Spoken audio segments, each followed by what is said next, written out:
Hello everyone, I'm Professor Geek. Welcome back to the channel. I had a suspicion, I just kind of assumed this to be true, but I actually looked it up, that there are more, in general, there are more men wanting to transition into being women than there are the other way around, women wanting to be transitioned into men. And I've looked it up. I don't think there are any really hard and set statistics, but most of the studies that I've seen, even from people who are very sort of transgender friendly, seem to confirm that. I've seen some papers and some academic studies even and whatnot that there appear to be more men wanting to transition into women. And if you're like me and this language makes no sense, right? You're either a man or a woman. When you hear the term trans woman, that means a man who's trying to become a woman. Trans man means a woman trying to become a man. So if there are more, just in general, and they might vary in a different place or whatever, but if in general there are more men trying to become women, why is that? And I know why it is. It's because our culture is incredibly hostile towards just natural masculinity. It's been hostile like that for a while, and I'm not the first to point this out, of course. A lot of people have pointed this out, and done a great job articulating it. Jordan Peterson, for example, as well as others. And our culture, this progressive ideologue culture, is very much against the masculine genius.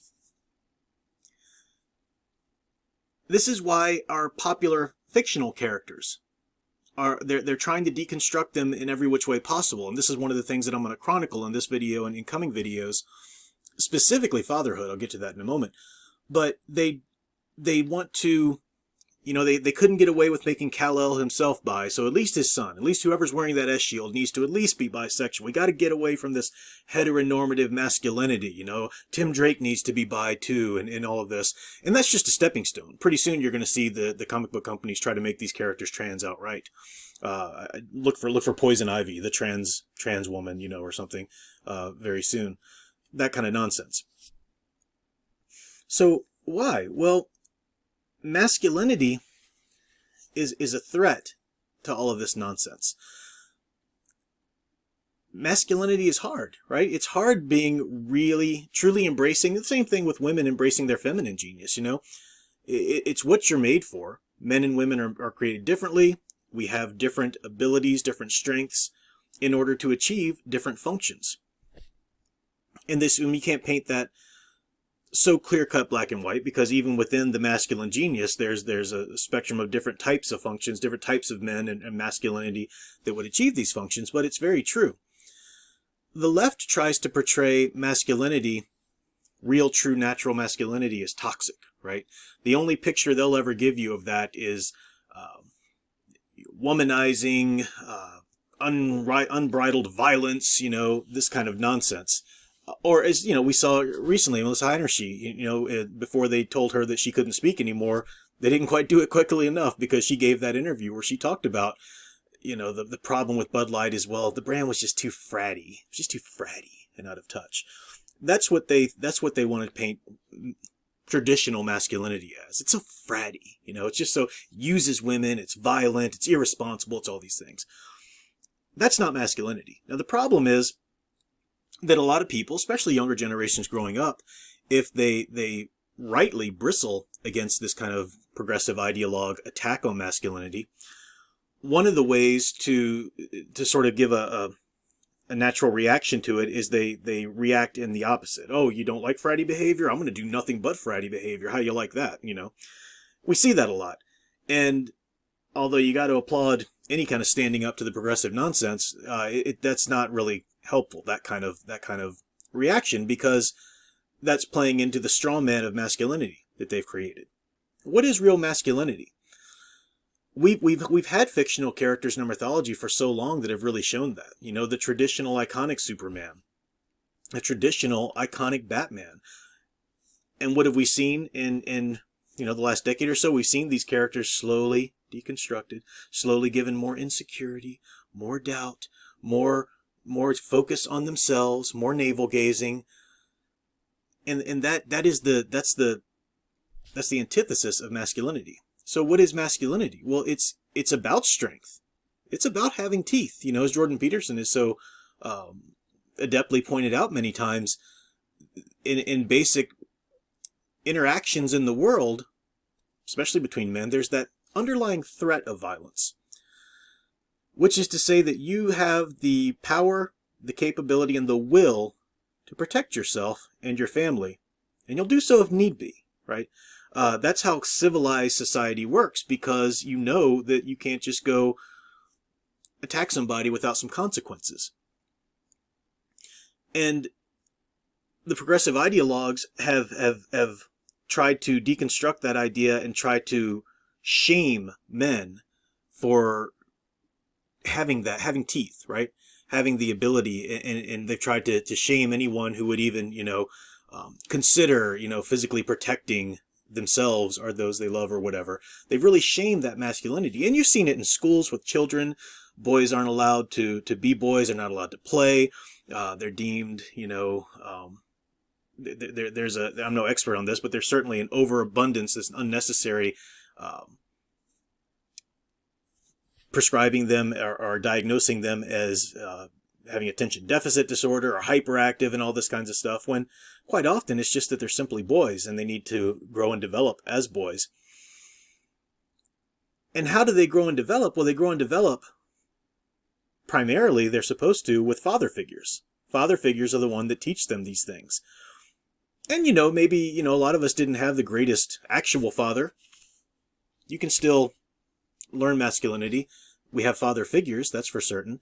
And certainly in mythos, in our mythology, we needed strong father figures. These are the characters that teach our heroes how to be men. And then these men show us how to have self-control. You want to have those teeth, but what you need is a virtue called meekness. Now, meekness is kind of like an unfortunate word these days because no one knows what it means and it sounds like weakness. So everybody, kind of balks at that word. But no, meekness, in order to be meek, you need to have incredible strength. That's sort of a prerequisite for meekness. Meekness is having the control over your own strength, self-control. Sometimes I've heard people describe it as like a horse, this powerful animal capable of a lot of power, but with a bridle on. I don't like that portrayal or that illustration because it's somebody else who's controlling it. No, true meekness is true self-control. It's having ability, power, capability of physical, altercation if need be in order to protect yourself or your family. But it's having control over that. It's not allowing your emotions to get the better of you.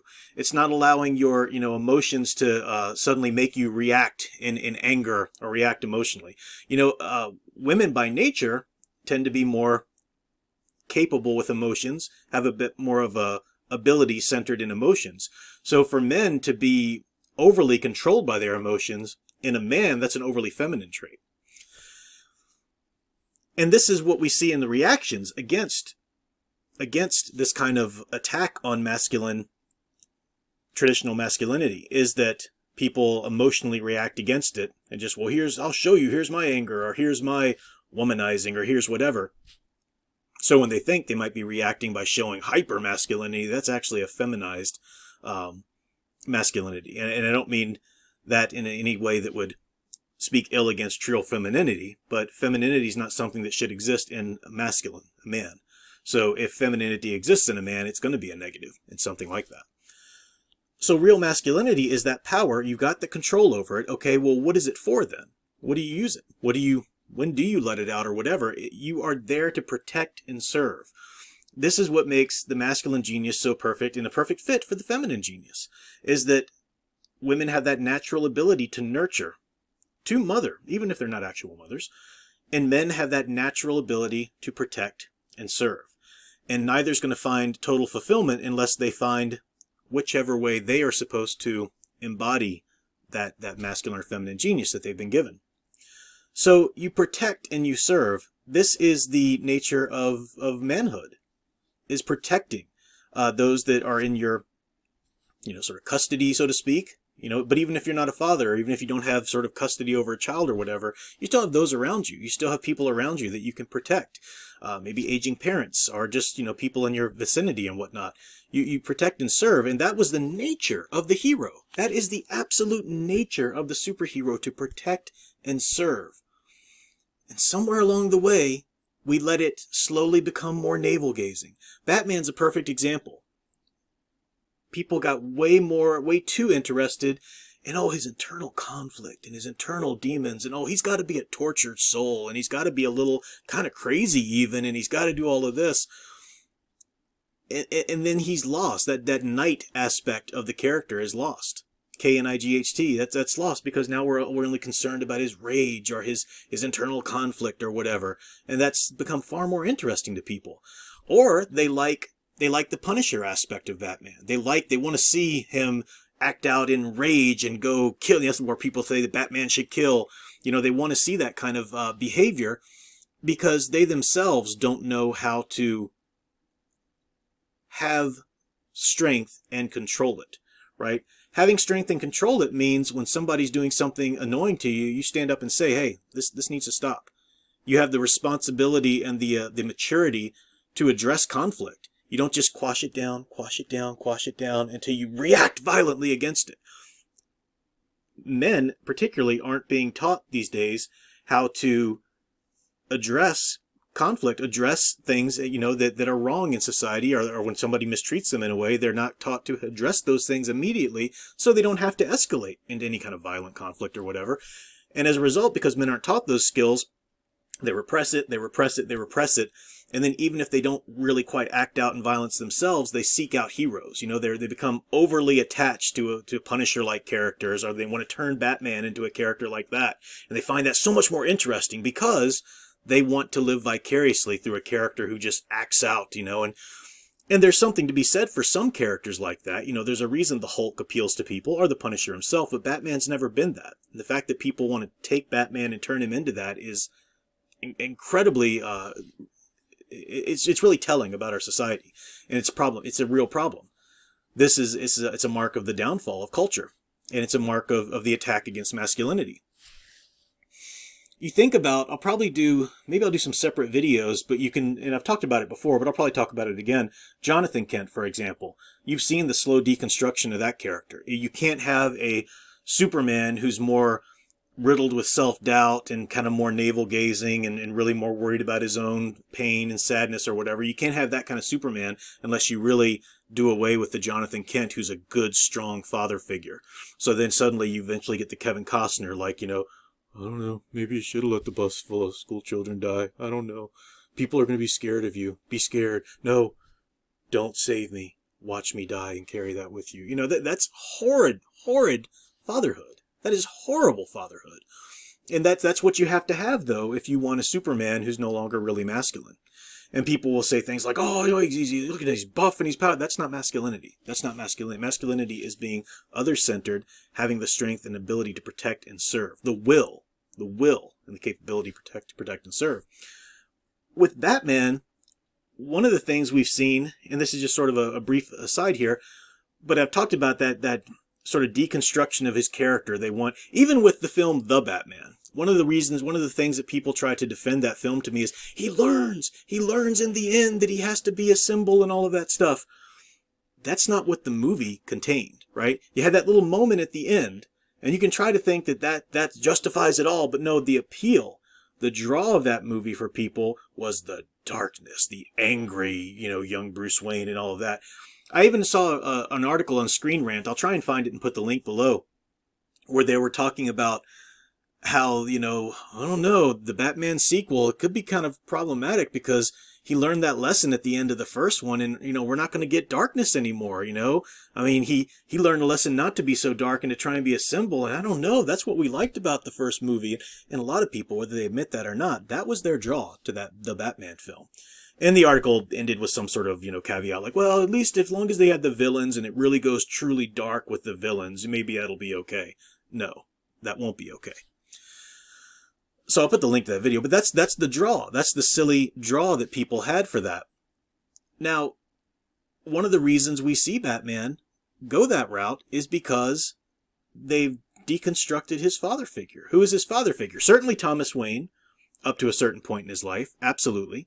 Thomas Wayne was, and they tried to deconstruct him, make him weak, make him possibly corrupt, but not really corrupt, but sort of seeming like he might be corrupt. You know, that nonsense happened in the Joker film as well as the Batman.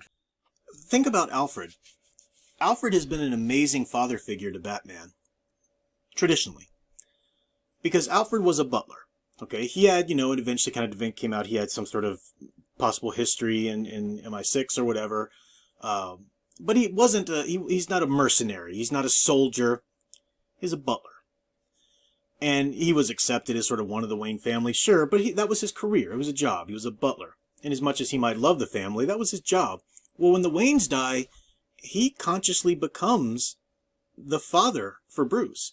And Bruce doesn't call him father. Bruce still knows him as Alfred and whatnot, but he becomes the one raising Bruce.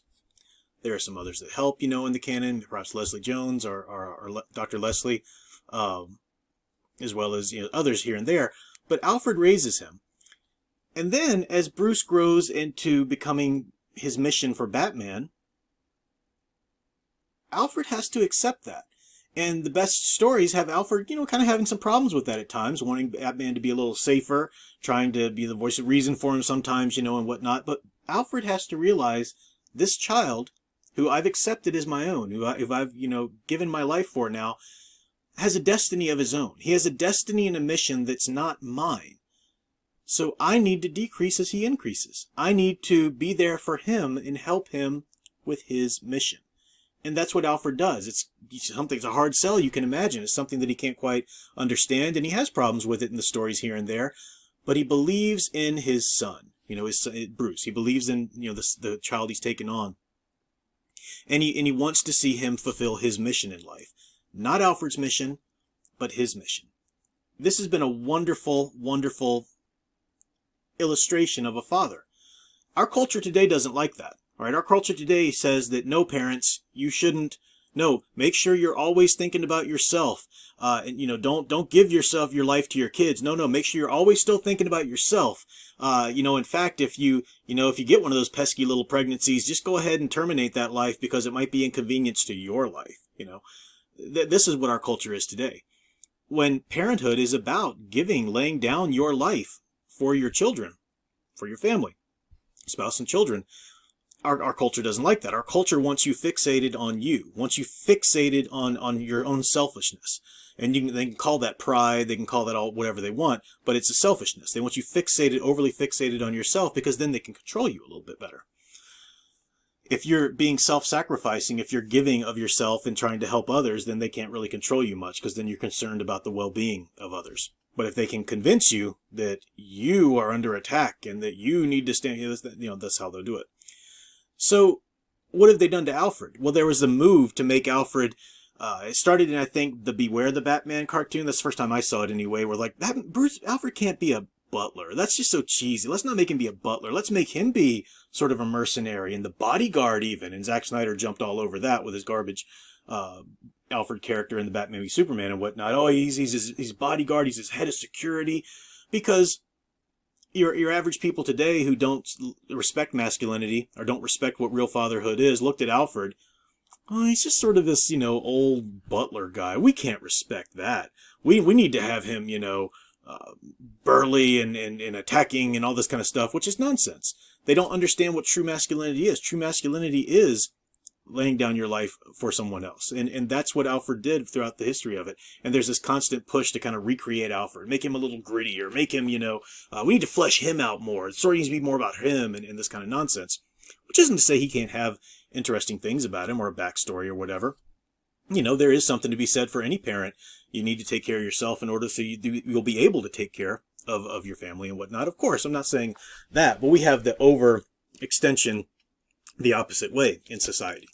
And there's that attack on Alfred. And we've seen it with Jonathan Kent as well. You know, the perfect example is Glenn Ford. You know, we saw it certainly with John Schneider's Jonathan Kent in Smallville, but Glenn Ford, that I've talked about it before, but that magic scene in Superman 78 when young Clark has shown off a little bit. You know, his parents won't let him play football. He's the water boy and the, you know, football players are kind of picking on him a little bit. So he shows off, he runs back home before they can get there. And they're like, how did you get here? And Glenn Ford's Jonathan Kent is behind the tractor, and he looks up once he drives off and says, been showing off a little bit, haven't you there, son? And Clark says, yeah, and he tells him, I can do all these things. Is it showing off for a bird to fly? A bird can fly. Is it showing off for this, to do what you can do? And Jonathan Kent says, no, not that at all. And then he tells him, he has this wonderful speech. He says, when you first came to us, at first we were terrified that maybe people would find out where you came from and what you could do, and they would come and take you away from us. He said, but you get older, you grow, you become a little bit more mature than that. And now we realize this. And he says, here's what I do know, Clark. You are here for a reason. And that reason isn't something paltry, like to play football. You're here for something so much greater than that. You're going to rock this world. You're going to serve this world in ways that I can't even fathom right now. You're here for a reason, not just for something paltry like this. That's an amazing lesson. That's what any father should impart to their son. And that's what Clark takes with him. Even as Glenn Ford or Jonathan Kent tragically dies, and Clark has to grow, and then you'll learn about Jor-El and all of that without him. That's his lesson. That's his entry into manhood, is I'm here for a reason, and it's to serve others. It's not to win cheers at playing football, that kind of thing. Not that there's anything wrong with playing football if you're a football player, but for Clark it would have been wrong. That's magical. Now you fast forward to Kevin Costner's garbage Jonathan Kent. Not that Kevin Costner couldn't maybe play a decent one, but in those movies it was a garbage Jonathan Kent, because that Jonathan Kent had never become a man himself, right? He was still stuck at that stage of, people are going to be scared of you. People might, don't show yourself, don't do anything, don't accept any kind of role, just kind of be scared. He was still at that stage that Glenn Ford's Jonathan Kent said you grow out of that. You become a man and you realize your son's here for a reason and whatnot. You let your son shine. You realize they're going to leave the nest and become a man themselves. They're not just there to make you look good or to assuage, and comfort you somehow. You can't just keep them tiny in the nest and safe or whatever. And this is what they've just done to Jonathan Kent. Even in I think it was called Superman Man of Tomorrow, the animated film. I can't tell you how many people were squeeing over this movie trying to tell me that they finally got the iconic Superman right. They gave him his trunks back, and everybody thought that was just wonderful. I started watching that film. I got to the point where Jonathan and Martha Kent are telling him the same stupid old rote nonsense. Oh, people might be afraid of you, son. People don't. Not being any kind of real father or mother to him. And then they got him, flying around naked and all this nonsense. And I'm thinking, what is your damage if you thought that movie was a real Superman movie? This is how fallen our progressive culture has gotten when it comes to understanding real masculinity and real masculine heroes and what they should teach us and how they should be there. So this is why I've always stated in my channel, we need to absolutely stand up for the true versions of these heroes, the iconic version of these heroes. We need to stop letting them be deconstructed, because it's symptomatic of something even more perverse in our society, which is the attack on masculinity. Real, true, traditional masculinity. They'll paint it as toxic. They'll say that's a straw man of masculinity. And then that'll make people fall over into that. But I think, to go back to my original point and kind of wrap this up then, that's why we're seeing a lot of young boys uncomfortable with being a man. They probably don't have fathers who are really getting a good example of masculinity to them. They are seeing a culture, public school and all this entertainment industry, Hollywood and everything, show them how masculinity is bad. And you see that. I know in the men I've known, or even you see in social media or whatever, who are, want to be a woman, they call themselves trans women. They're all about celebrating womanhood and all of this stuff. Whereas the women who might want to trans into being a man aren't really like celebrating manhood. They've just got their own confusion they're working out. It's because manhood isn't celebrated today. Real manhood isn't even understood these days anymore. And it really all springs from fatherhood. We've got young boys who are terrified of being masculine. They're terrified of even having teeth, the metaphorical teeth. They don't know what to do with it. They think it's bad. They think that it's just shameful. You see this all the time. People, we need to apologize for our manhood and being men or whatever. No, not at all. You need to embrace it and really grow up and become a real man. And this is what good fathers are necessary for. They're vital to our culture. And our culture, even with popular media, is trying to tear them down, trying to get rid of the role, play it down. this is the month of Father's Day, and we need to iconically celebrate that and really stand by traditional fatherhood and our characters out there who show us in such great examples of traditional fatherhood. So I covered a little bit of Jonathan Kent and Alfred in this video. I'll do more in videos to come and live streams to come and whatnot, but I've talked a lot about those two characters before, so I wanted to at least mention them again, but not do like a whole video on each, because I think I've covered that ground a lot before. I'll put some links up to some videos I've done about them before, but we'll go on to some other fathers, because we've got a lot to learn from good traditional father figures, and we need those lessons. We desperately need those lessons today. So that's all for now. Until next time, keep enjoying and digging deeper into the true, traditionally iconic superhero stories that we love.